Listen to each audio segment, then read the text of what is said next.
It's been about a month and 20 days, and we go around and around and play silly games. Now you say you slow it down, not right now. Then you wink at me and walk away. ये क्या किया मैं बेताब हो गया.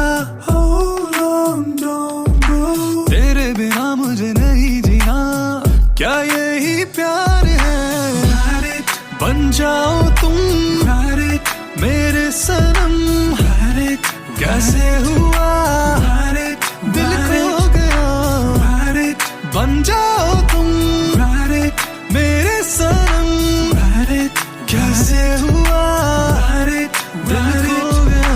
Marina was a double Saturday. You're acting like a diva, say you don't wanna play. It's gotta be a feisty style, raise that pride. I love the way you look at me that way. Now when you order a mojito at the bar, replaying a lip because it came up on the glass. The DJ play your favorite song all night long. Now you're beckoning for me to dance. ये क्या किया मैं बेताब हो गया. Hold on, don't go. तेरे बिना मुझे नहीं जीना. क्या यही प्यार है? बन जाओ तुम मेरे सनम. कैसे हुआ दिल खो गया. बन जाओ तुम मेरे सनम. कैसे हुआ दिल खो गया.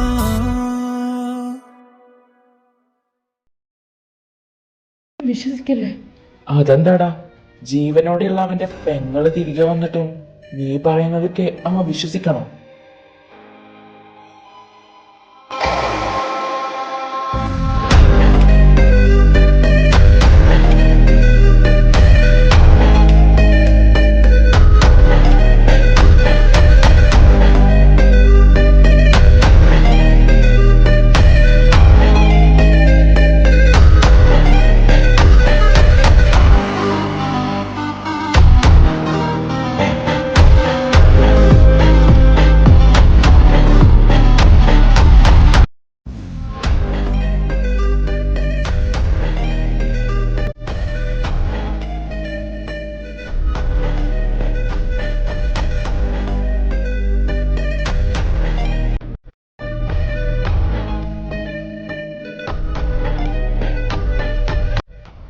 അതിന് നീ ഏതാടാ?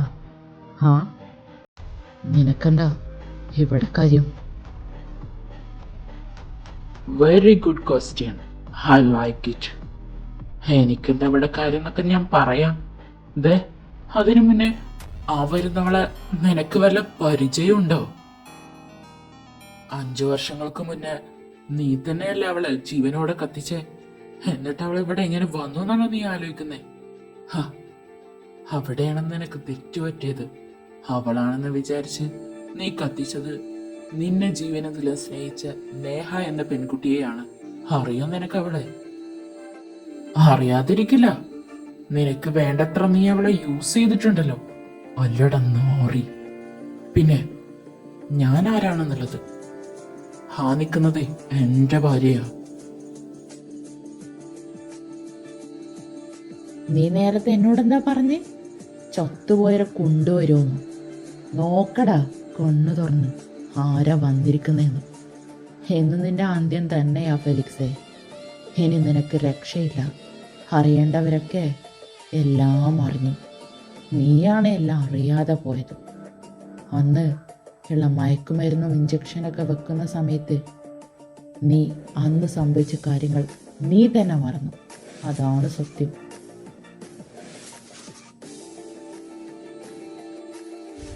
പിന്നെ കള്ളങ്ങൾ എത്ര പടുത്തുയർത്തിയാലും അത് നിലനിൽക്കില്ല. സത്യം മാത്രമേ വിജയിക്കൂ. നിനക്കിപ്പം മനസ്സിലായോ? നീ എത്രയൊക്കെ എന്നെ കരുവായി തേക്കാൻ നോക്കിയാലോ സത്യം എന്നുള്ളത് പുറത്ത് വരിക തന്നെ ചെയ്യും.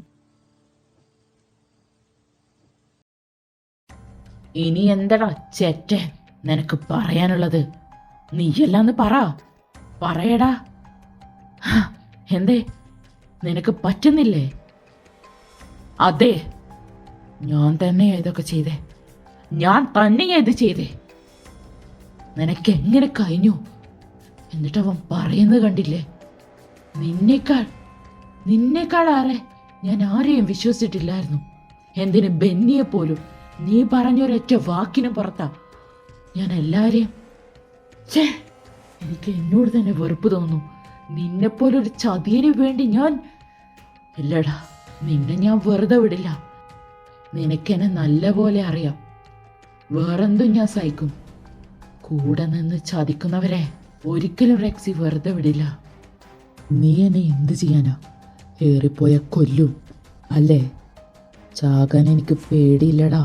നീ എന്നെ കൊന്നോ? ഇത്രയും കാലം ഭൂമിയിൽ നല്ല പോലെ ഞാൻ ആസ്വദിച്ചിട്ടുണ്ട് ഒരുപാട് പേരെ. നിന്റെ പെങ്ങളെയും അതുപോലെ നിന്റെ പെണ്ണിനെയും മാത്രം എൻ്റെ കയ്യിൽ കിട്ടാതെ പോയത്. അതിന് മാത്രമേ എനിക്ക് നിരാശയുള്ളൂ. അല്ലാണ്ട് എനിക്കൊരു റിഗ്രറ്റും ഇല്ലടാ. ഇനി ഒരു പക്ഷേ ഇവിടെ നിന്ന് ഞാൻ ജീവനോടെ പോയാൽ അതും ഞാൻ സാധ്യമാക്കും, ഏത് വഴിയും. ഇത്രക്കായിട്ട് നിന്റെ കഴപ്പ് തീർന്നില്ലടാ പൊട്ടി. ഹോവി, നീ പറഞ്ഞത് കൊണ്ട് മാത്ര അവനെ ഞാൻ ഇത്ര നാളും വെറുതെ വിട്ടെ. ഇനി എന്തായാലും അവന്റെ കൈക്കൊണ്ട് ചാവാനല്ലേ അവന്റെ വിധി. അക്കൂട്ടത്തില് നീ ഇതും കേൾക്കണം മിസ്റ്റർ റോവാൻ. നിന്റെ മറവിൽ നീ പോലും അറിയാതെ നിന്റെ വിശ്വസ്തനായ കൂട്ടുകാരൻ ചെയ്തു കൂട്ടുന്നതൊക്കെ എത്ര എത്ര കുട്ടികളെയാ ഇവന്റെ കഴപ്പ് തീർത്ത് ബ്രൂട്ടലി റേപ്പ് ചെയ്ത് കൊന്നത് നിനക്കറിയോ? അത് മാത്രം നീ അറിയാതെ നിന്റെ പേരിൽ സെക്സ് റാക്കറ്റ്, ഡ്രഗ് ഡീലിങ്സ്, എന്തൊക്കെ തോന്നിവാസങ്ങളെ ഇവൻ ചെയ്തതെന്നറിയോ? എല്ലാതും നീ അറിയുമ്പോൾ എല്ലാം റൂമേഴ്സ് ആയിട്ട് മാത്രം കണ്ട് ഒന്ന് അന്വേഷിക്കാൻ പോലും നിന്നില്ല. എല്ലാം അവനെ വിശ്വസിച്ച് ഏൽപ്പിച്ചു. അതുകൊണ്ടാണ് നീ ഒന്നും അറിയാതെ പോയത്. നിന്റെ വിചാരം നീ നല്ലത് മാത്രം ചെയ്തുകൊണ്ടാ ഇത്രയും വളർന്നത് എന്നായിരിക്കും. പക്ഷെ അങ്ങനെയല്ല. ആളുകൾ നിന്നെയൊക്കെ പേടിക്കുന്നത് എന്തുകൊണ്ടാണെന്നറിയോ? നല്ലത് മാത്രം ചെയ്യുന്ന നിന്നെ ദുഷ്ടര് മാത്രം പേടിച്ചാ പോരെ? എന്തിനാ എല്ലാ ആളുകളും പേടിക്കുന്നേ? നിന്റെ മറവിൽ ഇതൊക്കെയാണ് നടക്കുന്നത്. അത് നീ അറിയുന്നില്ല എന്ന് മാത്രം. അല്ലെങ്കിലും നീ ചുറ്റുള്ളതൊന്നും അറിയാൻ ശ്രമിക്കാറില്ലല്ലോ.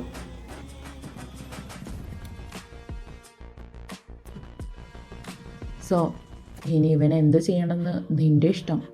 ഞങ്ങളാരും ഇടപെടാൻ വരില്ല. നിനക്ക് തന്നെ വിട്ടു തന്നിരിക്കുന്നു. ഞങ്ങൾ പോവാ. ഇവിടെ ഞങ്ങൾക്ക് റോഡില്ല. എല്ലാവരും വാ, നമുക്ക് വീട്ടിലോട്ട് പോവാം.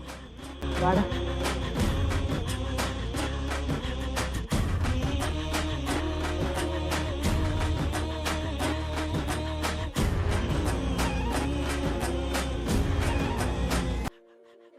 കൊള്ളാം ഫെലിക്സ്, കൊള്ളാം.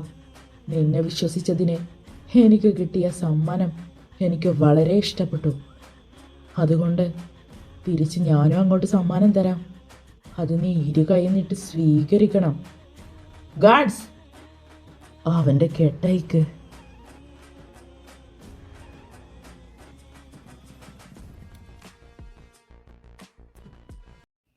നിന്നെ ഞാൻ പെട്ടെന്നങ്ങ് കൊന്നാലോ? എന്തു പറയുന്നു? ദാ ഇതുപോലെ.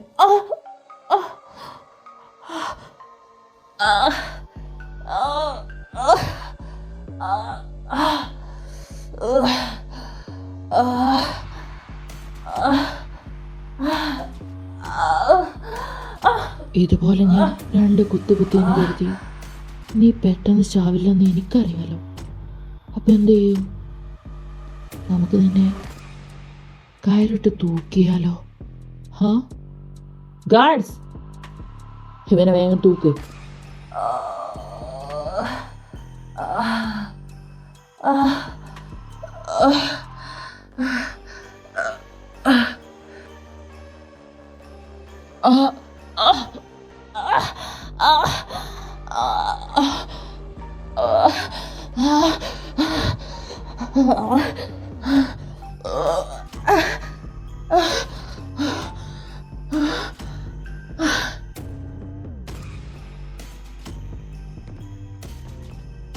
അതിന് അടക്കവനെ.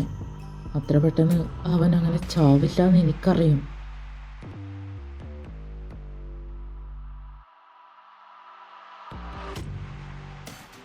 നിന്റെ തൊലിക്കെട്ടി എന്തായാലും കൊള്ളാം ഫെലിക്സേ. നിന്നെ ഞാൻ എന്തൊക്കെ ചെയ്തു?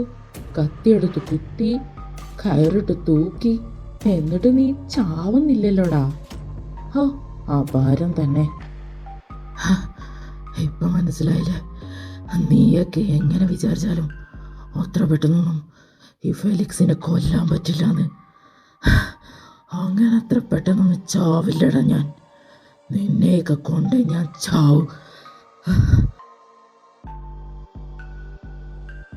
ഇത്രയൊക്കെ ചെയ്തിട്ടും എൻ്റെ മുന്നിലിരുന്ന് ചലക്കുന്നോ നായേ? രക്തബന്ധത്തിന്റെ വില പോലും തിരിച്ചറിയാൻ പറ്റാത്ത മനുഷ്യമൃഗം. നിന്നെപ്പോലൊരുത്തനെ എൻ്റെ ജീവിതത്തിൽ ഞാൻ കണ്ടിട്ടില്ല. ഇനിയും കണ്ടുമുട്ടാതിരിക്കട്ടെ. ഇനി നീ വേണ്ട. ചെയ്തു തന്നെ എല്ലാത്തിനും ഒരുപാട് താങ്ക്സ്. എല്ലാത്തിനും. So this time to good by.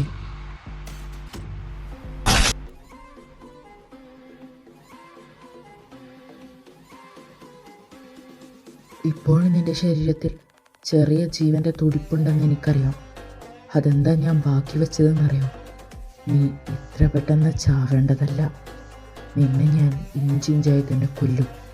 കാണിച്ചു തരാം.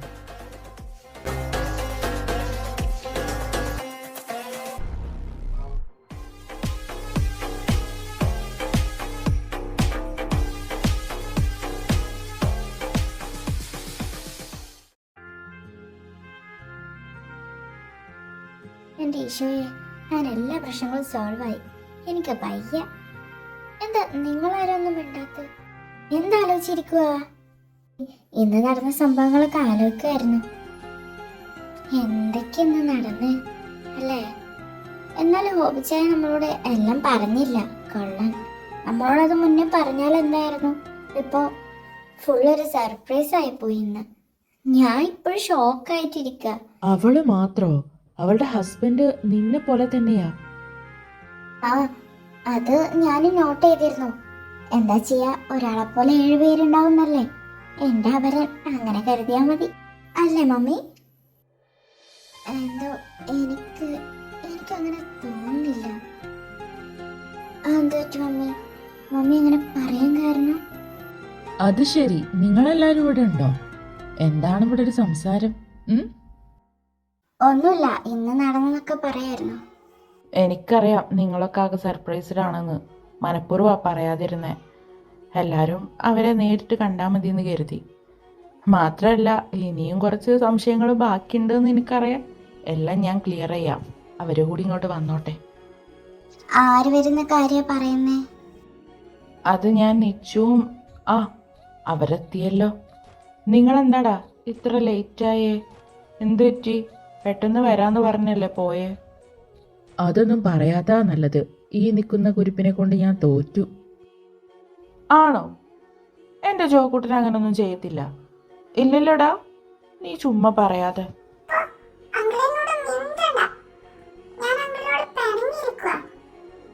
ജോക്കുട്ടാ, നീ എന്നോട് പിണങ്ങല്ലേ? നീ പിണങ്ങിയ പിന്നെ എനിക്ക് ആരാ ഉള്ളത്?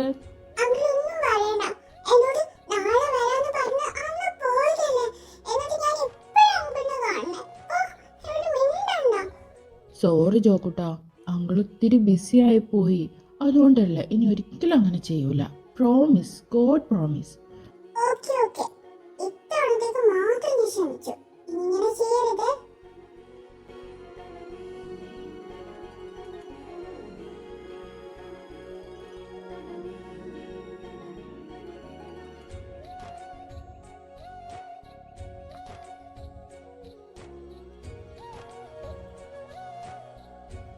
എന്താണ് എന്നെ ജോക്കുട്ടൻ നോക്കുന്നേ?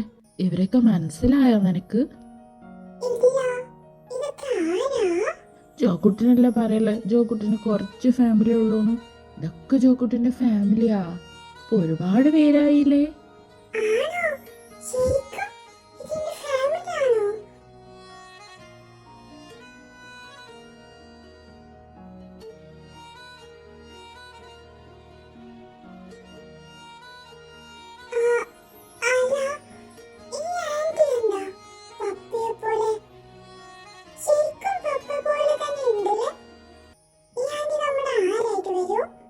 മോനെ ജോ, നിന്നോട് പപ്പ പറഞ്ഞിട്ടില്ലായിരുന്നോ നിനക്കൊരു സർപ്രൈസ് ഉണ്ടെന്ന്? അതാണ് ഇതൊക്കെ. പപ്പ പറഞ്ഞുതരാട്ടോ. ഈ നിൽക്കുന്നത് നിന്റെ ആൻറ്റിയാ, ചിന്നു ആൻറ്റി. അതായത് പപ്പയുടെ സിസ്റ്റർ.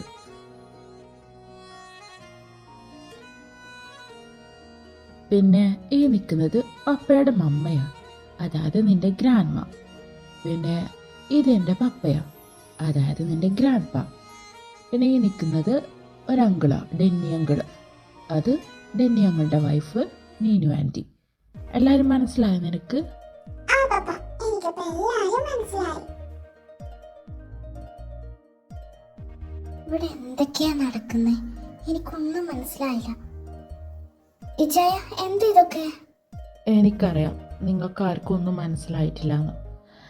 ഞാൻ പറയാം. ചിന്നുവിനെ അറിയാൻ ചാൻസ് ഇല്ല.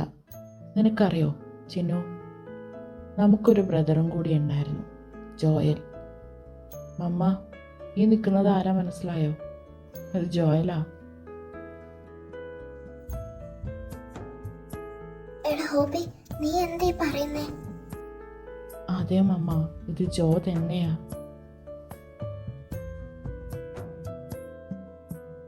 ഹോബിച്ച, ആക്ച്വലി ഇവിടെ എന്താ സംഭവിക്കുന്നത്? ഇന്ന് മൊത്തത്തിൽ കിളി പാറിയ ദിവസം എനിക്കൊന്നും മനസ്സിലാവുന്നില്ല. പറയേ, ഈ അർണവ് എങ്ങനെയാ ഇവിടുത്തെ?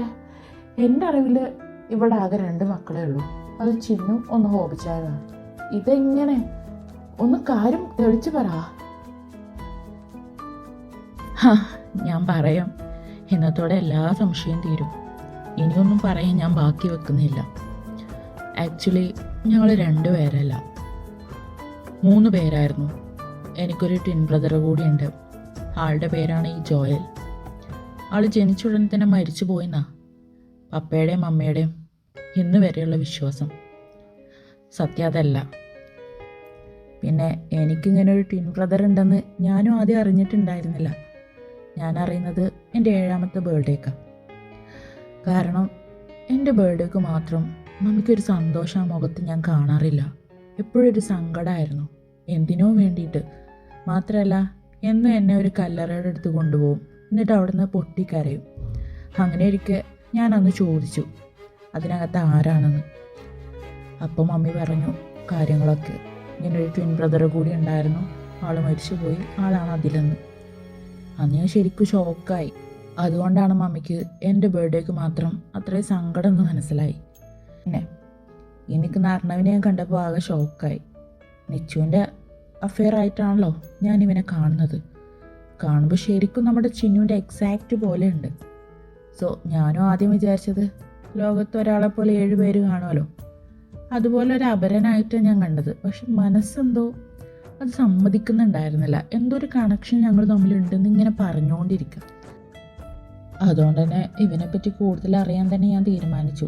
എൻ്റെ ഫാമിലി കാര്യങ്ങളൊക്കെ ചോദിച്ചപ്പോൾ അവനാരുമില്ല, പപ്പയും അമ്മയും ഈ അടുത്ത ആക്സിഡൻറ്റിൽ മരിച്ചു പോയിന്നാ ഇവൻ എന്നോട് പറഞ്ഞ്. എനിക്കത് നിരാശയായിരുന്നു. കാരണം എന്തെങ്കിലുമൊക്കെ സത്യങ്ങൾ വെളിപ്പെടാനുണ്ടെങ്കിൽ ഇനി അത് വെളിപ്പെടാതെ പോലും എന്നുള്ളൊരു സങ്കടമായിരുന്നു. എന്തോ എൻ്റെ മനസ്സ് അങ്ങനെ എന്തൊക്കെയോ പറഞ്ഞുകൊണ്ടിരുന്നു, അങ്ങനെ എന്തോ ഒരു സംഭവം ഇതിൻ്റെ ഇടയിൽ നടന്നിട്ടുണ്ടെന്ന്. എന്തായാലും ഞാൻ അവിടെ കൊണ്ടൊന്നും വിട്ടില്ല. പിന്നെ അവൻ എവിടെയാണ് ജനിച്ച് വളർന്നത് അങ്ങനെയൊക്കെ ചോദിച്ചപ്പോഴാണ്, അതായത് എക്സാക്റ്റ് ഞാൻ എവിടെയാണോ ജനിച്ചത് അവിടെ തന്നെ സെയിം ടൈമിലാണ് ഇവനും ജനിച്ചിട്ടുണ്ടായിരുന്നത്. അപ്പോൾ എനിക്ക് കൂടുതൽ ഡൗട്ടായി. എങ്ങനെയാലും ഈ സത്യങ്ങൾ അറിയണമെന്ന് തന്നെ എൻ്റെ മനസ്സ് പറഞ്ഞുകൊണ്ടിരുന്നു. സോ വേറെ വഴിയില്ലാതെ അന്ന് ട്രീറ്റ് ചെയ്ത ഡോക്ടറെ കാണാൻ ഞാൻ പോയി. അപ്പോഴാണ് അവർ ഓരോ സത്യങ്ങളും എന്നോട് പറഞ്ഞ്. അത് കേട്ടപ്പോൾ ഞാൻ ശരിക്കും ഷോക്കായിപ്പോയി. മോനെ ഹോബി, നീ എന്താ പറയുന്നത്? അത് ഏത് ഡോക്ടറായിരുന്നു? ഡോക്ടർ ശങ്കർദാസ് ആയിരുന്നോ? അതെ പപ്പ, അയാൾ തന്നെ. അയാൾ എന്താ ചെയ്തതെന്ന് പപ്പക്കറിയോ?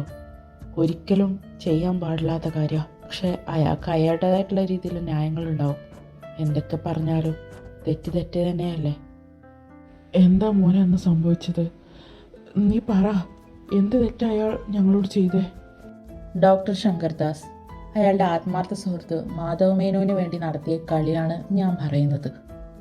മാധവ് മേനോനും ഭാര്യ ശ്രീലക്ഷ്മിക്കും കുട്ടികളുണ്ടായിരുന്നില്ല. 4 തവണ പ്രഗ്നൻ്റ് ആയിട്ടും അതിലൊരു കുഞ്ഞിനെ പോലും അവർക്ക് കിട്ടിയിട്ടുണ്ടായിരുന്നില്ല. എല്ലാം കുട്ടി പ്രസവത്തിൽ തന്നെ മരിച്ചുപോയി. അങ്ങനെ 5ാമത് പ്രഗ്നൻ്റ് ആയപ്പോൾ ശങ്കർദാസിൻ്റെ നിർദ്ദേശപ്രകാരം അവരിങ്ങോട്ട് കൊണ്ടുവന്നു. അതും നമ്മുടെ മമ്മിക്ക് ട്വിൻസാണ് എന്നറിഞ്ഞുകൊണ്ട് തന്നെ. അപ്പം തന്നെ പപ്പക്ക് ഊഹിക്കാലോ എന്തിനായിരിക്കും. അതെ, ഞങ്ങളിൽ ഒരാളെ അങ്ങോട്ട് മാറ്റി കിടത്താനും അവരുടെ മരിച്ചുപോയ കുട്ടിയെ ഇവിടെ കിടത്താനും ആയിരുന്നു അവർ പ്ലാൻ ചെയ്തിട്ടുണ്ടായിരുന്നത്. അതുപോലെ തന്നെ നടന്നു. ഞങ്ങൾ ജനിച്ചു, അതിൽ ഇവനെയാ അവർ മാറ്റിക്കിടത്തിയെ. ഇവന് പകരം അവരുടെ മരിച്ച കുട്ടിയെ ഇവിടെയും കിടത്തി. അതാണ് സംഭവിച്ചത്. എന്നിട്ട് അവർ വേഗം ലണ്ടനിലോട്ട് പറഞ്ഞു. ഇതാരും അറിഞ്ഞിരുന്നില്ല. മോനെ ഹോബി, നീ പറഞ്ഞതൊക്കെ നേരാണോ?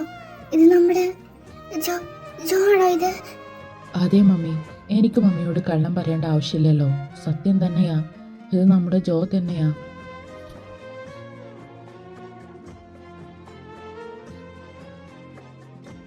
മോനെ ജോ, ഇത് മമ്മിയുടെ മോൻ തന്നെയാണോ? എൻ്റെ പൊന്നു മോനെ, ഇനി മമ്മിയെ വിട്ട് എങ്ങോട്ടും പോകരുത്, കേട്ടല്ലോ? മമ്മി ഇങ്ങനെ വിഷമിക്കാതെ.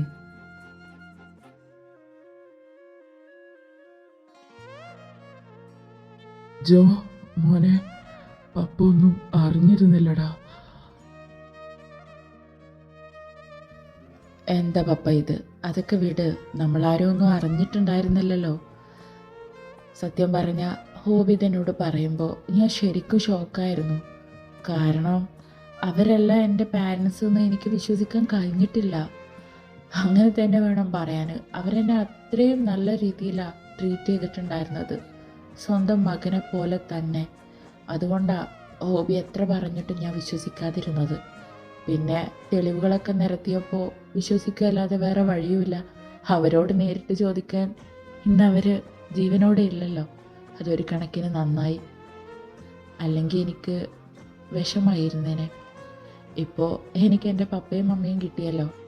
എന്തായാലും 10-25 വയസ്സ് വരെ ആ പാവങ്ങൾക്ക് ഞാനുണ്ടായിരുന്നു.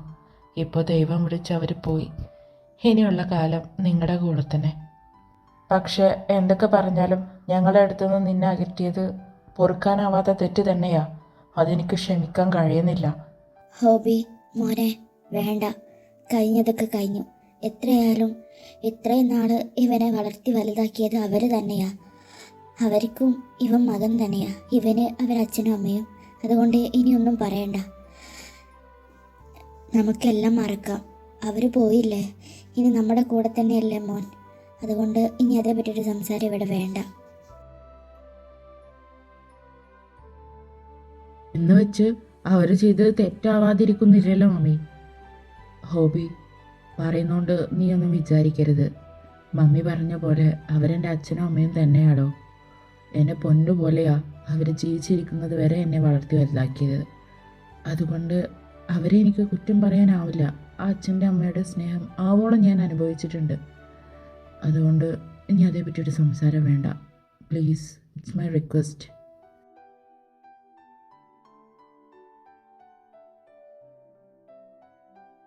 അതെ മോനെ, ജോ പറഞ്ഞതിലും കാര്യമുണ്ട്. കഴിഞ്ഞതൊക്കെ കഴിഞ്ഞു, ഇനി അതൊക്കെ വിട്. മതി, നല്ലൊരു ദിവസമായിട്ട് ഇനി ഓരോന്നും പറഞ്ഞിരിക്കണ്ട. ചിന്നു, നീനു, നിങ്ങളെന്ത് നോക്കിയിരിക്ക? നിച്ചുവിനെ കൊണ്ട് അകത്തോട്ട് പോകണേ. നിച്ചു, നീ പോയി ഫ്രഷ് ആയിട്ട് വാട്ടോ. ആ ആൻറ്റി, ഞാൻ പരിചയപ്പെട്ടോളാം. അന്ന് രാത്രി നിച്ചുവും ചിന്നുവും നീനും പെട്ടെന്ന് തന്നെ കൂട്ടായി. ഇതുവരെ അവരുടെ ലൈഫിൽ എന്തൊക്കെ ഉണ്ടായോ അതൊക്കെ പരസ്പരം ഷെയർ ചെയ്യായിരുന്നു 3 പേരും. സത്യം പറഞ്ഞ 3ഉം ഭയങ്കര തള്ള്. അതിൻ്റെ ഇടയിൽ ചിന്നുവിൻ്റെയും റെക്സിയുടെയും ലവ് സ്റ്റോറി പറഞ്ഞു. അതുപോലെ ഡെന്നിയും നീനും അങ്ങനെ സെറ്റായി. അങ്ങനെ 3ഉം നല്ല കൂട്ടായി ഓരോന്ന് വർത്താനം പറഞ്ഞ അവിടെ കൂടി. അതുപോലെ മറുവശത്ത് നമ്മുടെ ഡെന്നിയും ഹോബിയും അതുപോലെ തന്നെ ജോയും, ഇവർ 3 പേരും അവരുടെ ഓരോ ഫ്യൂച്ചർ പ്ലാനിങ്സും കാര്യങ്ങളൊക്കെ ആയിട്ട് ഓരോന്ന് സംസാരിച്ചുകൊണ്ടിരിക്കുകയായിരുന്നു. ഡെന്നിക്ക് ജോയോട് സ്റ്റാർട്ടിങ് ട്രബിൾ ഉണ്ടായിരുന്നു, പിന്നെ അതൊക്കെ. പിന്നുള്ളത് ആനിമമ്യ. എല്ലാവരും ഒത്തുകൂടിയ സന്തോഷവും എല്ലാം കൊണ്ടും ആൾ ഹാപ്പിയാണ്. അതുകൊണ്ട് അതൊക്കെ കുക്കിങ്ങിലങ്ങ് തീർത്ത്.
എന്താടി നിനക്ക്? എന്താ ചിന്നു, കുറെ നേരമായി ഞാൻ നിന്നെ ശ്രദ്ധിക്കുന്നു. നിനക്കെന്ത് പറ്റി? നേരത്തെ പോലെ നല്ല സന്തോഷമൊന്നും കാണുന്നില്ല, ആരോട് സംസാരിക്കുന്നില്ല, ഫുഡ് ഇട്ട് കഴിക്കുന്നില്ല. എന്താടാ പറ്റിയേ? നീ എന്ത് ഇതിന് മാത്രം ആലോചിക്കുന്നേ? അത് ഞാൻ ഇത്ര നേരമായിട്ടും ഇച്ചാനെ കാണുന്നില്ലല്ലോ. എന്തെങ്ങോട്ട് വരാത്തെ? ഇനി ഇങ്ങോട്ട് വരില്ലായിരിക്കോ? അവൻ ഇവിടെ വരാതെ എവിടെ പോവാനാ? അവന്റെ പണിയൊക്കെ തീർത്ത് ഇങ്ങോട്ട് തന്നെ വരും. ഇപ്പൊ നമ്മളോടൊന്നും പ്രശ്നമില്ലല്ലോ, എല്ലാ കാര്യങ്ങളും അറിഞ്ഞില്ലേ. നീ ഒരു കാര്യം ചെയ്യേ, അവനൊന്ന് വിളിച്ചു നോക്ക്.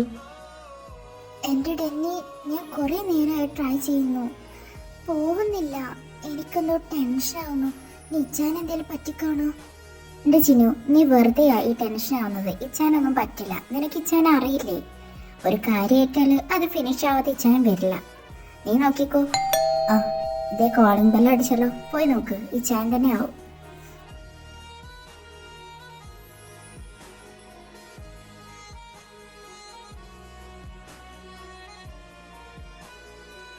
എൻ്റെ ഈശോയെ, സമാധാനായി. ഇച്ചായ, നിങ്ങളിത് എവിടെയായിരുന്നു? നിങ്ങളുടെ ഫോണിൽ എന്താ കോള് പോവാതെ? എത്ര നേരമായി ഞാൻ വിളിക്കാൻ നോക്കുന്നു.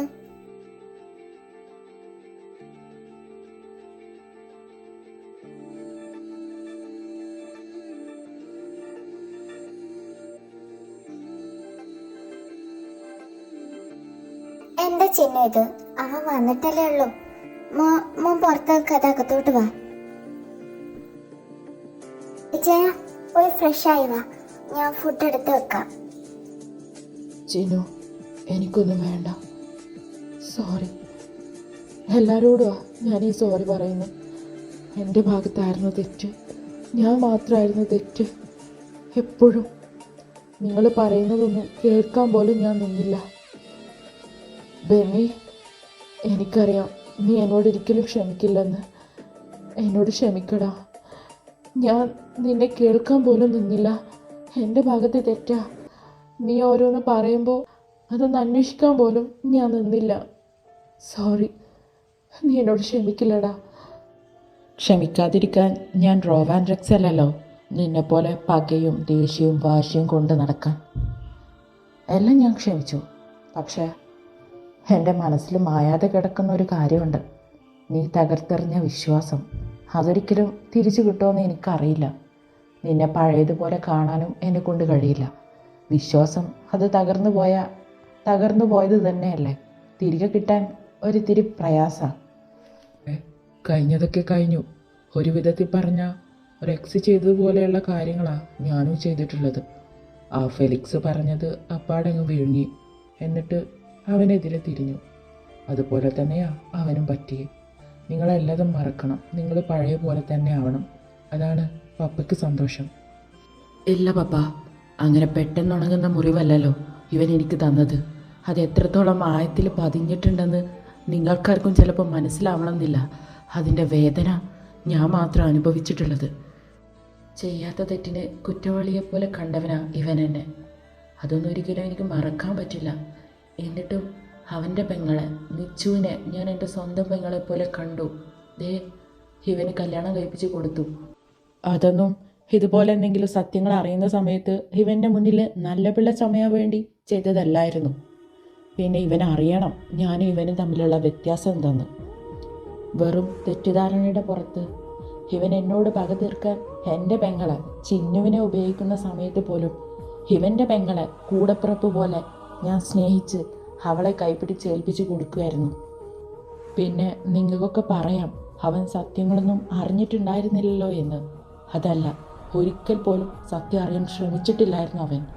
ഫെലിക്സിനെ പോലെ തന്നെ ഒരു കൂട്ടുകാരനല്ലായിരുന്നോ ഞാനും? അവൻ അങ്ങനെ പറഞ്ഞപ്പോൾ തകരുന്ന വിശ്വാസമായിരുന്നോ അവൻ എന്നോടുണ്ടായിരുന്നത്? അതെ, അതായിരുന്നു അവൻക്ക് എന്നോടുണ്ടായിരുന്നത്. അതുകൊണ്ടാണല്ലോ ഒരു പ്രാവശ്യം കൂടി എന്താണ് സത്യം എന്ന് ചിന്തിക്കാൻ അവന് കഴിയാതെ പോയത്, അല്ലെങ്കിൽ ശ്രമിക്കാതെ പോയത്. എന്നിട്ടും ഞാൻ അവൻ്റെ മുന്നിൽ പോയിട്ടുണ്ടായിരുന്നു. ഒരു പട്ടിയെ പോലെ അവൻ്റെ കാൽച്ചുവട്ടിൽ പോയി കരഞ്ഞിട്ടുണ്ടായിരുന്നു. ഞാനല്ല ഇതൊന്നും ചെയ്തത്, ഒന്ന് സത്യം അറിയാൻ ശ്രമിക്കുന്നു പറഞ്ഞ്. ഇല്ല, എൻ്റെ വാക്ക് പോലും അവൻ വില വെച്ചില്ല. ഇതൊക്കെ ഞാൻ ക്ഷമിക്കാം, പൊറുക്കാം, പക്ഷേ മറക്കണമെന്ന് ആരും പറയരുത്. അത്ര പെട്ടെന്നൊന്നും എനിക്ക് മറക്കാൻ പറ്റില്ല. അതുകൊണ്ട് ഇനി പഴയ പോലെ ഒരു ഫ്രണ്ട്ഷിപ്പ് ഞങ്ങൾക്ക് ഇടയിൽ ഉണ്ടാവുമെന്ന് ചോദിച്ചാൽ അതിനും എനിക്ക് ആൻസർ ഇല്ല. സോ ഇതെനിക്ക് അവനെ അറിയിച്ചു കൊടുക്കണമായിരുന്നു. അവനിക്ക് എന്നിലുള്ള വിശ്വാസവും എനിക്ക് അവനോടുള്ള വിശ്വാസവും. അവൻ ഇങ്ങനെയൊക്കെ ചെയ്യുമ്പോൾ കൂടി എനിക്ക് നിശ്ചയനെ ഉപയോഗിച്ച് കളിക്കാമായിരുന്നു. എന്നിട്ടും അവന് എന്നോട് ആ വിശ്വാസം ഇല്ലെങ്കിലും എനിക്ക് അവനോട് നീതി പുലർത്തേണ്ട ഒരു കാര്യമുണ്ടല്ലോ. അതുകൊണ്ട് മാത്രം ഇനി ആരും ഇതേപ്പറ്റി ഇവിടെ സംസാരിക്കണ്ട. ഓക്കെ? മോനെ പപ്പ പറയുന്നേ വേണ്ട അങ്കിൾ. അവൻ പറഞ്ഞു തന്നെയാ ശരി. സത്യം പറഞ്ഞാൽ അവൻ്റെ മുന്നിൽ നിൽക്കാനുള്ള യോഗ്യത പോലും എനിക്കില്ല. അങ്ങനെയായിരുന്നല്ലോ എൻ്റെ പ്രവൃത്തികളൊക്കെ. ഒന്നും അറിയാൻ പോലും ഞാൻ ശ്രമിച്ചില്ല. ഒരുപാട് അവസരം ഉണ്ടായിട്ടും എൻ്റെ ഭാഗത്താ തെറ്റ്. എന്നാലും നീ എന്നോട് ക്ഷമിക്കണം. ചെയ്തു പോയ എല്ലാത്തിനും നീ എന്നോട് ക്ഷമിക്കണം ബെന്നി. ഞാൻ പോവാ.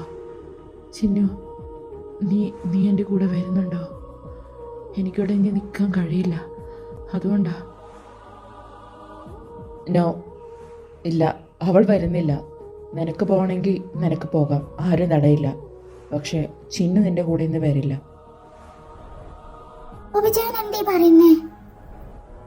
എന്താ ചിന്നു, ഇനി എൻ്റെ വാക്ക് ധിക്കരിച്ച് നിനക്ക് നിൻ്റെ ഹസ്ബൻഡിൻ്റെ കൂടെ പോകണമെന്നാണെങ്കിൽ നിനക്കും പോവാം. ഞാൻ ആരെയും തടയുന്നില്ല. It's okay. അവളിവിടെ നിന്നോട്ടെ. എനിക്കതിൽ പ്രശ്നമൊന്നുമില്ല. എന്നാൽ ശരി, ഞാൻ പോവാ.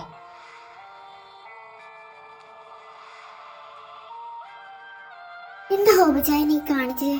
ഇച്ചാൻ ഇവിടുന്ന് എത്ര സങ്കടപ്പെട്ടാ പോയേ. ഞാനും കൂടി ഇല്ലാതെ ആ മനുഷ്യൻ തകർന്നു പോവും. എന്നെ പറഞ്ഞയച്ചൂടായിരുന്നോ? നിന്നെ പറഞ്ഞു വിടില്ലെന്നേ ഞാൻ പറഞ്ഞുള്ളൂ. അവനോട് ഇവിടെ നിൽക്കണ്ടെന്ന് ഞാൻ പറഞ്ഞിട്ടില്ല. ഇനിയിപ്പോ എന്താ ചെയ്യാ? എനിക്കാണെങ്കിൽ ഒരു സമാധാനമില്ല. ഇച്ചാൻ ആകെ വിഷമത്തിലാ. പാവം, എല്ലാം കൂടി കേട്ടപ്പോ താങ്ങിയിട്ടുണ്ടാവില്ല. മോളെ ചിന്നു, മനഃപൂർവ്വമല്ല ഞാൻ നിന്നെ അവൻ്റെ കൂടെ വിടാത്തത്. നിൻ്റെ ഇപ്പോഴത്തെ സിറ്റുവേഷനും നോക്കണ്ടേ? ഇത്ര സമയമായില്ലേ, ട്രാവലിംഗ് ഒക്കെ നിനക്ക് ബുദ്ധിമുട്ടാവും. പിന്നെ അവനിവിടെ നിൽക്കുമെന്ന് ഞാൻ കരുതി. സാരല്ല, എന്തായാലും നാളെ തന്നെ നിന്നെ അവിടെ എത്തിക്കാം. പോരെ? എൻ്റെ മോളിപ്പോൾ പോയി കിടന്നുറങ്ങുക. അതെ മോളെ, നാളെ നിനക്ക് പോവാം. നീ പോയി കിടക്ക്. എന്തായാലും അവൻ ഇന്ന് വല്ലാത്തൊരവസ്ഥയിലാ. ഒരുപാട് സങ്കടങ്ങളൊക്കെ ഉണ്ടാവും. എല്ലാം അവൻ്റെ മനസ്സൊന്ന് ക്ലിയർ ആവട്ടെ. അപ്പോഴേക്കും നിനക്ക് പോവാലോ. എന്നാ ശരി, എല്ലാവരും എന്ത് നോക്കിയിരിക്കുക? കിടക്കാൻ നോക്ക്.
ചിന്നു, നീ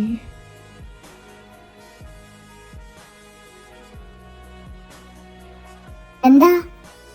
ഞാൻ വന്നത് ഇഷ്ടായില്ലേ നിങ്ങൾക്ക്? ഞാൻ ഇവിടുന്ന് പോകണം. അങ്ങനല്ല, ഞാൻ വേണ്ട, നിങ്ങളൊന്നും പറയണ്ട. നിങ്ങൾക്ക് എന്നെ വേണ്ടല്ലോ, അതല്ലേ എന്നെ അവിടെ ഇട്ട് പോന്നേ. അല്ലെങ്കിലും എപ്പോഴും ഞാനാണല്ലോ നിങ്ങളെ പിന്നാലെ വന്നിട്ടുള്ളത്. ചിന്നു, ഞാനൊന്ന് പറയുന്നത് കേൾക്ക്. ഇനി നീ കൂടി എന്നെ ഒറ്റപ്പെടുത്തല്ലേ പ്ലീസ്.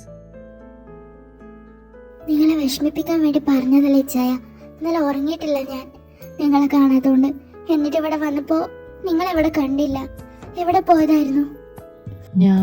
ഞാൻ നേരെ ഗസ്റ്റ് ഹൗസിലോട്ടാ പോയെ. ഇങ്ങോട്ട് വരാൻ തോന്നുന്നുണ്ടായിരുന്നില്ല. നീ ഇല്ലാണ്ട് ഞാനെങ്ങനെ ഇവിടെ നിൽക്കുക? 2-3 ആഴ്ച ഞാനെങ്ങനെ നിന്നതെന്ന് എനിക്ക് പോലും അറിയില്ല. അതുകൊണ്ടാ അങ്ങോട്ട് പോയെ. ഇച്ചാൻ എന്തിനാ ഇന്നലെ തന്നെ ഇങ്ങോട്ട് വന്നേ? എൻ്റെ അടുത്ത് അവിടെ നിന്നൂടായിരുന്നു. ഹോബിച്ചായൻ എന്നെ വിടാത്തത് ആ സമയമായതുകൊണ്ടാ. ട്രാവൽ ചെയ്യാൻ ബുദ്ധിമുട്ടാവുമെന്ന് കരുതി. ഇച്ചായൻ എൻ്റെ അടുത്ത് നിന്നൂടായിരുന്നോ? അതിനെനിക്ക് കഴിയുന്ന നിനക്ക് തോന്നുന്നുണ്ടോ? ഇല്ല, ഒരിക്കലും ഇല്ല ചിന്നു. എൻ്റെ ബെന്നിയുടെ മുന്നിൽ നിൽക്കാനുള്ള യോഗ്യത പോലും എനിക്കില്ല. അതുകൊണ്ടാ ഞാൻ അവിടുന്ന് പോന്നെ. എല്ലാം റെഡിയാവും ഇച്ചായ, എനിക്ക് മനസ്സിലാവുന്നുണ്ട് ഇച്ചായൻ്റെ സങ്കടം. അല്ല, ഇച്ചായൻ ബെന്നി എന്നാണോ ഹോബിച്ചായനെ വിളിക്കുന്നേ? അതെന്താ? അതെ, ബെന്നിന്ന് ഞാൻ വിളിക്കുന്ന പേരാ. അവനെനിക്ക് അത്രമാത്രം സ്പെഷ്യലായിരുന്നു. എന്നിട്ട് പോലും ഞാൻ അവനെ മനസ്സിലാക്കാതെ പോയി. അതാ എനിക്ക് ഈ വിഷമം താങ്ങാനാവാത്തത്. ആ ഫെലിക്സ് വന്ന് പറഞ്ഞപ്പോൾ തീരാവുന്ന വിശ്വാസം എനിക്ക് അവനോട് ഉണ്ടായിരുന്നുള്ളൂ. എനിക്കത് സഹിക്കാൻ പറ്റുന്നില്ല. അതായിരിക്കും അവനും ഒന്നും മറക്കാൻ പറ്റാതെ. അവനെ പറഞ്ഞിട്ട് കാര്യമില്ല. അതൊക്കെ വീട്ടിച്ചായ, കഴിഞ്ഞത് കഴിഞ്ഞു, എല്ലാം റെഡിയാവും. അങ്ങനെ വിചാരിച്ചാൽ മതി. എൻ്റെ ഇച്ചായൻ ഇങ്ങനെ സങ്കടപ്പെടല്ലേ.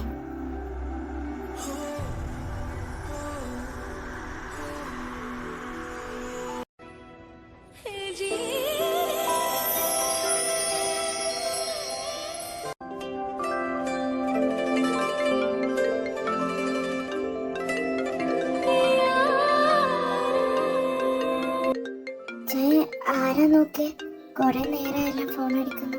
അതവിടെ അടിച്ചോട്ടേന്നേ. നമുക്കിപ്പോൾ നമ്മൾ ചെയ്ത് നിർത്തിയത് സ്റ്റാർട്ട് ചെയ്യാം.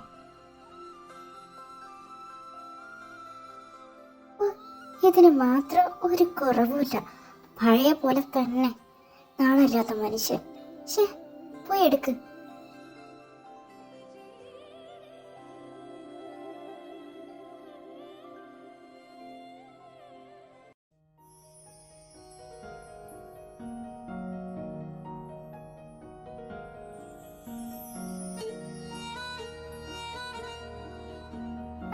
ഇച്ചാൻ ഇവിടെ തന്നെ ഉണ്ടായിരുന്നോ? ഞാൻ കരുതി കോള് വന്നപ്പോ ഇച്ചാൻ പോയി കാണുന്നത്. കുറെ നേരമായില്ലേ. നല്ല ബിസിനസ് കോളോ മറ്റാണെന്ന് കരുതി ഓഫീസിൽ പോയിട്ടുണ്ടാന്ന് കരുതി.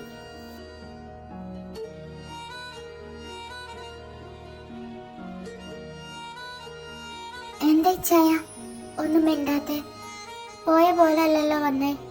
എന്തിറ്റി? ഇനി എന്തെങ്കിലും പ്രശ്നം? നീ ആദ്യം ഇവിടെ വന്നിരിക്ക്.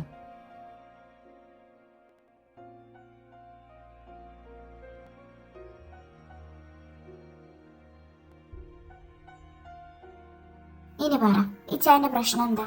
ആരെ ഫോൺ വിളിച്ചേ? അതിനുശേഷമാണല്ലോ ഈ മൂഡ് ഓഫ്. ചിന്നു, എന്നെ ഫോൺ ചെയ്തത് വേറെ ആരുമല്ല, അപ്പാപ്പനാ. അത് ശരി, അപ്പാപ്പനായിരുന്നോ വിളിച്ചേ? അതിനെന്താ? എന്താ അപ്പാപ്പൻ പറഞ്ഞേ? അത് ഫെലിക്സിനെ ചോദിച്ചു. എന്നിട്ട് ഇച്ചാൻ എന്താ പറഞ്ഞേ? ഞാൻ നടന്നതെല്ലാം അപ്പാപ്പനോട് പറഞ്ഞു.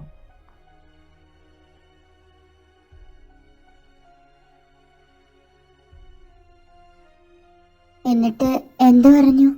എന്ത് പറയാനാ, മരണത്തിൽ കുറഞ്ഞതൊന്നും അവൻ അർഹിക്കുന്നില്ലെന്ന് പറഞ്ഞു. ഞാൻ ചെയ്തത് ശരിയാണെന്നും.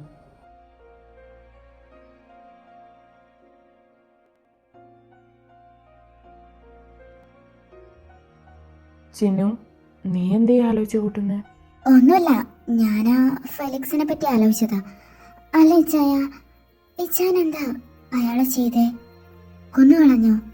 അങ്ങനെങ്കിൽ പോലീസൊക്കെ ഇനി തേടി വരുമോ? അതോർത്ത് നീ ഇനി ടെൻഷൻ ആവണ്ട. അവൻ അന്വേഷിച്ച് ആരും വരാൻ പോകുന്നില്ല. ഇനി അങ്ങനെ വന്നാലും അവൻ്റെ പൊടി പോലും കിട്ടിയില്ല.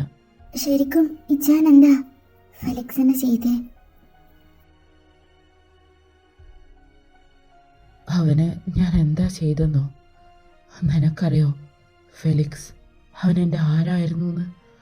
അവനെ ഞാൻ എങ്ങനെ കൊണ്ടു നടന്നെന്ന് നിനക്കറിയായിരുന്നു? അവനാണ് എന്നോട് ഈ കണ്ട ചതിയൊക്കെ ചെയ്തതെന്നറിഞ്ഞപ്പോൾ തകർന്നു പോയി ഞാൻ. ഇച്ചായൻ എപ്പോ തൊട്ടാ ഫെലിക്സുമായി കൂട്ടായത്? നിങ്ങൾ എങ്ങനെയാ പരിചയപ്പെട്ടേ? ഞാൻ 10th കഴിഞ്ഞ് മുംബൈയിലാണല്ലോ ബാക്കി സ്റ്റഡീസൊക്കെ കംപ്ലീറ്റ് ചെയ്തിട്ടുണ്ടായിരുന്നത്. ബെന്നിയുമായിട്ടുള്ള കണക്ഷനൊക്കെ പോയി. +1 +2 ആയപ്പോൾ ഒരു കോണ്ടാക്റ്റും ഇല്ലായിരുന്നു. അങ്ങനെ +1 ഞാൻ ജോയിൻ ചെയ്ത സമയത്ത് തന്നെയാണ് ന്യൂ ജോയിൻ ആയിട്ട് ഫെലിക്സും അവിടെ വന്നേ. സത്യം പറഞ്ഞാൽ ബെന്നി ഇല്ലാണ്ട് ഞാൻ വീർപ്പ് മുട്ടിയിരിക്കുന്ന സമയത്ത് ബെന്നിയെപ്പോലെ ഒരു കൂട്ടുകാരനെ എനിക്ക് കിട്ടിയെന്ന് വേണം പറയാൻ.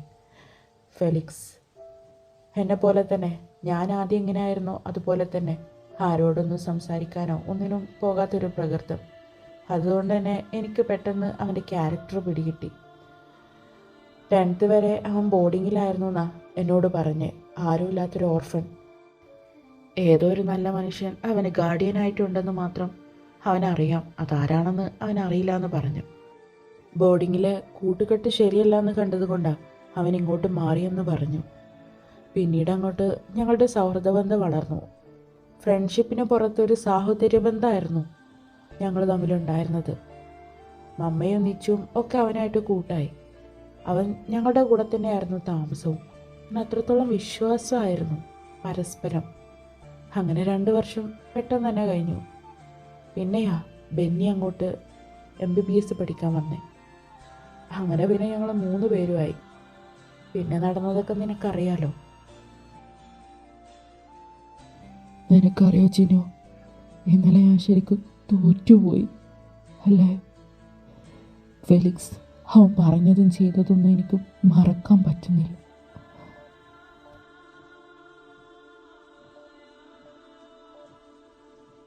എന്താ ഇച്ചായ, ആ ബാസ്റ്റേർഡിന് വേണ്ടിയിട്ടാണോ ഇച്ചാൻ ഇങ്ങനെ സങ്കടപ്പെടുന്നേ? അവന് വേണ്ടിയിട്ടല്ല, ഞാൻ എന്നെപ്പറ്റി ആലോചിച്ചതാ. അവൻ പറഞ്ഞത് എത്ര ശരിയാ. ഞാനൊരു പൊട്ടനാ, മണ്ടൻ. എല്ലാവർക്കും എന്നെ പെട്ടെന്ന് പറ്റിക്കാം. ആരെയും ഞാൻ പെട്ടെന്ന് വിശ്വസിച്ച് പോകും അല്ലേ? ഒരിക്കലുമല്ല. ഇച്ചാന്റെ മനസ്സ് ശുദ്ധ. ആ മനസ്സിലൊരിക്കലും കള്ളമില്ല, സ്നേഹം മാത്രമേ ഉള്ളൂ. അതുകൊണ്ടാ എല്ലാരെയും ഇച്ചാൻ വിശ്വസിക്കുന്നത്. നീ എന്നോട് ചോദിച്ചില്ലേ ഞാൻ അവനെന്താ ചെയ്തതെന്ന്? അതിനു മുന്നേ അവൻ എന്നോട് വെളിപ്പെടുത്തിയ ഒരു സത്യം കൂടിയുണ്ട്. അറിയണോ നിനക്കത്? എന്ത് കാര്യം അവൻ പറഞ്ഞേ?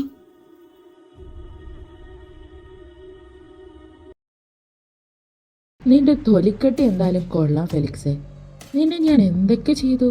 കത്തിയെടുത്ത് കുത്തി, കയറിട്ട് തൂക്കി, എന്നിട്ട് നീ ചാവുന്നില്ലല്ലോടാ. ഹോ, അപാരം തന്നെ. ഇപ്പൊ മനസ്സിലായില്ലേ? നീയൊക്കെ എങ്ങനെ വിചാരിച്ചാലും അത്ര പെട്ടെന്നൊന്നും ഈ ഫെലിക്സിനെ കൊല്ലാൻ പറ്റില്ലാന്ന്. അങ്ങനെ അത്ര പെട്ടെന്നൊന്നും ചാവില്ലടാ ഞാൻ. നിന്നെയൊക്കെ കൊണ്ട് ഞാൻ ചാവും. മിണ്ടാതിരുന്ന ഫെലിക്സ്, അല്ലെങ്കിൽ നീ ഇനിയും അനുഭവിക്കും. അനുഭവിക്കാനോ? നീ എന്നെ എന്ത് വേണേലും ചെയ്തോ, എനിക്കതിലൊരു ചുക്കുമില്ലടാ. ഏറിപ്പോയ നീക്ക് എന്നെ കൊന്നു കളയും, അത്രയല്ലേ ഉള്ളൂ. ചാകാൻ പേടിയില്ലാത്തവനെ വേറെ എന്തിനേടാ ഭയക്കേണ്ടത്? നീ എന്ത് വേണേലും ചെയ്തോ. അലറാതടാ. സത്യം പറഞ്ഞ ഈ അവസ്ഥയിൽ പോലും എനിക്ക് നിന്നോടാടാ സഹതാപം തോന്നുന്നത്. നീയൊരു പാവം നിഷ്കുവല്ലേ, ആരെയും വിശ്വസിക്കും. സത്യം പറഞ്ഞ ആദ്യമൊക്കെ നിന്നെ കൊല്ലണം എന്നായിരുന്നു ഞാൻ വിചാരിച്ചിരുന്നത്. കാരണം എന്താണെന്നറിയോ? നിന്റെ കയ്യിലുള്ള സ്വത്ത്, അതിന് ഞാനും അവകാശിയാ. അത് മൊത്തത്തിൽ ഞാൻ മാത്രം അനുഭവിക്കണം എന്നാ കരുതി. പിന്നെ വിചാരിച്ചോ, നിന്നെപ്പോലൊരു പൊട്ടനെ കൂടെ നിർത്തി അത് ആസ്വദിക്കുന്നതല്ലേ ഏറ്റവും നല്ലതെന്ന്. എന്താ റെക്സി, ഞാൻ പറയുന്നതൊന്നും നിനക്ക് മനസ്സിലാവുന്നില്ല തോന്നുന്നു. എന്നാൽ മനസ്സിലാവുന്ന പോലെ തന്നെ പറയാം. എന്തായാലും നീ എന്നെ കൊല്ലുകയല്ലേ, അപ്പോൾ അതിനു മുന്നേ എനിക്ക് പറയാനുള്ളത് കൂടി നീ കേൾക്ക്. ഇനഫ്! നീ പറയുന്ന ഒന്നും എനിക്ക് കേൾക്കണ്ട. കേട്ടിടത്തോളം മതിയായി എനിക്ക്. അങ്ങനെയാണോ? അപ്പം നിനക്ക് പുത്തൻ വീട്ടിൽ ആന്റണി വർഗീസിൻ്റെ അവിഹിത സന്താനത്തിനെ പറ്റി അറിയണ്ടേ? നീ അന്വേഷിച്ചുകൊണ്ടിരിക്കുന്ന നിന്റെ സഹോദരനെ പറ്റി. നീ ഇപ്പം എന്താ പറഞ്ഞേ? അവനെപ്പറ്റി നീ എന്താ അറിഞ്ഞേ? പറ. അവനെപ്പറ്റി എനിക്കെല്ലാം അറിയാം. എല്ലാം. അറിയാതെ പോയത് നീയാ. നിന്റെ കൺമുന്നിൽ തന്നെ ഉണ്ടായിരുന്നവൻ. ഇപ്പോഴും നീ അവനെ അറിയുന്നില്ല എന്ന് വച്ചാ പറ, എവിടെയാ അവൻ? അവന് നീ എന്താ ചെയ്തേ? പറയാൻ. ഞാനൊന്നും ചെയ്തിട്ടില്ല, നീയാ ചെയ്തുകൊണ്ടിരിക്കുന്നേ. ഞാനോ? ഞാൻ എന്ത് ചെയ്തെന്നാ? പറ, ആരാവൻ? ആരാ?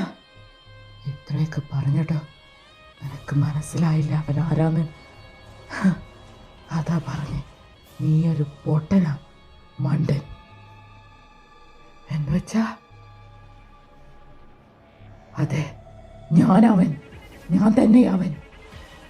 ആന്റണി വർഗീസിന്റെ അവിഹിത സന്തതി ഞാൻ തന്നെയാടാ.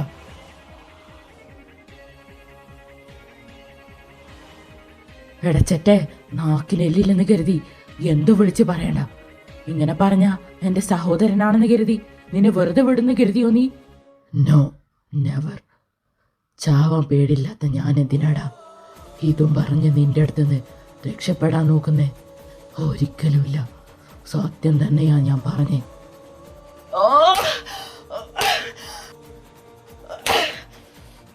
എടാ, സ്വന്തം സഹോദരിയായിട്ട് കൂടി നീ നിച്ചുവിനെ ആ കണ്ണിലൂടെ കണ്ടു അല്ലടാ? നിനക്ക് എങ്ങനെ കഴിഞ്ഞു ചേറ്റേ? പറയടാ, നിനക്ക് എങ്ങനെ തോന്നി? നിച്ചു നിന്റെ സ്വന്തം ചോരയല്ലേ? എങ്ങനെ നിനക്ക് അവളെ ആ കണ്ണിലൂടെ? നീ എന്നിട്ട് എന്തൊക്കെയാടാ അവളെ ചെയ്തേ? പറ. പെറ്റമ്മ അല്ലെങ്കിൽ കൂടി സ്വന്തം അമ്മയുടെ സ്ഥാനത്ത് തന്നെയല്ലേ നിനക്ക് എൻ്റെ അമ്മ? എന്നിട്ട് നീ എൻ്റെ അമ്മയെ പറ, എന്തിനു വേണ്ടിയാ നീ ഇതൊക്കെ ചെയ്ത ചേറ്റേ? പറയടാ, പറയാതെ നിന്നെ ഞാൻ വിടില്ല. പെണ്ണെന്ന് വെച്ചാൽ എനിക്കൊരു തരം ലഹരിയാ. നിച്ചുവിനെ ഞാൻ കണ്ടതും ആ ഒരു കണ്ണിലൂടെ തന്നെയാ. അവളെ വേണമെന്ന് ഞാൻ ഒരുപാട് മോഹിച്ചു, അതിന് നീ സമ്മതിച്ചില്ല. അപ്പയാ ഞാൻ അങ്ങനെയൊക്കെ ചെയ്തേ. പക്ഷേ അവളെൻ്റെ പെങ്ങളാണെന്ന് ഞാൻ അപ്പോഴൊന്നും അറിഞ്ഞിട്ടുണ്ടായിരുന്നില്ല.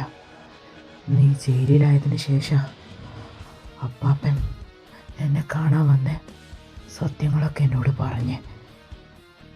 എന്നിട്ടും അവളോടുള്ള മോഹം എനിക്ക് തീർന്നിരുന്നില്ല. അപ്പോഴാണ് എനിക്ക് മനസ്സിലായത് രക്തബന്ധമൊന്നും എനിക്ക് പറഞ്ഞതല്ലെന്ന്. ചേറ്റേ, നീയൊക്കെ ഒരു മനുഷ്യനാണോ? മനുഷ്യവർഗത്തിൽ കൂട്ടാൻ പറ്റില്ല നിന്നെ. നീ എന്നെ ഒരു വർഗത്തിലും കൂട്ടണ്ടടാ. പക്ഷേ ജീവിച്ചിരുന്ന കാലത്തോളം ഇതുവരെ ഞാൻ നല്ല പോലെ സുഖിച്ചു തന്നെ ജീവിച്ചേ. ഞാൻ പറഞ്ഞില്ലേ, പിന്നെ എനിക്ക് എൻ്റെ മോഹങ്ങൾ തീർക്കാൻ പറ്റാത്തത് ഒന്നും നിന്റെ പെണ്ണില്ല. എല്ലാം ഞാൻ പ്ലാൻ ചെയ്ത പോലെ തന്നെ നടക്കുമായിരുന്നു. പക്ഷേ അതിൻ്റെ ഇടയിലാണ് അപ്പ എന്നെ ഹോബി പണി പറ്റിച്ച്. അവരിതിനിടയിൽ കളിച്ചിട്ടില്ലായിരുന്നെങ്കിൽ അവളെയും കെട്ടി നിന്നെയും കൊന്ന് എല്ലാ സ്വത്തുക്കളും എൻ്റെ കയ്യിലാക്കി സുഖിച്ച് ഞാൻ ജീവിച്ചിരുന്നേനെ. അറിയോ നിനക്ക്? അവളെ മാത്രം എനിക്ക് രുചിച്ച് നോക്കാൻ കിട്ടിയില്ല. അതൊഴിച്ചാ ഞാൻ ഈ ലൈഫിൽ സന്തുഷ്ടനാടാ. ഏറ്റവും ഭാഗ്യം ചെയ്തവൻ, എന്തുകൊണ്ടും ഒരുപാട് സുഖിച്ചവനാ ഞാൻ. ഇത്രയൊക്കെ ചെയ്തിട്ടും എൻ്റെ മുന്നിലിരുന്ന് ചലക്കുന്നു നായേ. രക്തബന്ധത്തിൻ്റെ വില പോലും തിരിച്ചറിയാൻ പറ്റാത്ത മനുഷ്യമൃഗം. നിന്നെപ്പോലൊരുത്തനെ എൻ്റെ ജീവിതത്തിൽ ഞാൻ കണ്ടിട്ടില്ല, ഇനിയും കണ്ടുമുട്ടാതിരിക്കട്ടെ. ഇനി നീ വേണ്ട. ചെയ്തു തന്നെ എല്ലാത്തിനും ഒരുപാട് താങ്ക്സ്, എല്ലാത്തിനും. So this time to good bye. ഇപ്പോഴും നിന്റെ ശരീരത്തിൽ ചെറിയ ജീവൻ്റെ തുടിപ്പുണ്ടെന്ന് എനിക്കറിയാം. അതെന്താ ഞാൻ ബാക്കി വെച്ചതെന്നറിയോ? നീ ഇത്ര പെട്ടെന്ന് ചാവേണ്ടതല്ല. നിന്നെ ഞാൻ ഇഞ്ചിഞ്ചായി തന്നെ കൊല്ലും. കാണിച്ചു തരാം. മനുഷ്യബന്ധങ്ങളുടെ വിലയറിയാത്ത നിന്നെപ്പോലൊരുത്തൻ്റെ ഭക്ഷണമാകാനുള്ള യോഗ്യതയേ ഉള്ളൂ. നിൻ്റേതായ ഒരു ശേഷിപ്പ് പോലും ഇവിടെ ഇനി അവശേഷിക്കില്ല. പല്ലും നഖവും അടക്കം അവൻ പിച്ച് ചീന്തി തിന്നും. മരണത്തിനെ പോലും പുല്ലുവില കൽപ്പിച്ച നീ ഇപ്പോഴെങ്കിലും ഒന്ന് രക്ഷപ്പെട്ടിരുന്നെങ്കിൽ പറയുന്നുണ്ടാവും. അതെനിക്കിവിടെ കേൾക്കാനും കഴിയുന്നുണ്ട് ഫെലിക്സ്. ഇതാണ് ഞാൻ നിനക്ക് തരുന്ന ശിക്ഷ.